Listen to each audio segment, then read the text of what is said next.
So hey everyone good morning welcome to my another mini blog सकाळ उठिक प्रथम ये बेडसीट एक्सचेंज कर देथली देन सेकंड रे जो कामडे थिला मो पे बहुत टफ काम जोडे कि मते भारी इरिटेटिंग लागे लुगा सफा करबा मते आदो जम्मा भी पसंद नहीं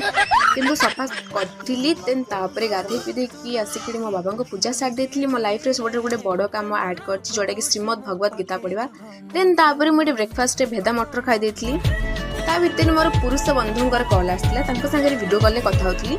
रूम रे मु जहाँ सब डेकोरेट कली तांको देखौतली बट सी मो डेकोरेट देखि हसिले दिस इज नॉट फेयर ता भितर मो एठी लंच प्रिपरेशन हे जाइतला ताको खाई सारी लंबा रेस्ट नेला पर इवनिंग रे टिके मार्केट जाइतलु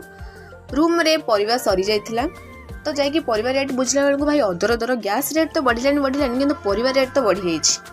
देन तापरे सेठू परिवा ननी आमे छत्र बाजार पड़ीथलु सेठी बहुत सस्ता रे परिवा मिल गला रूम कासी कि आमे फ्राइड राइस खाइतलु आजिरो दिन रे एम्ति किछि थिला देखाबो नेक्स्ट वीडियो रे रहिली थैंक यू टाटा बाय।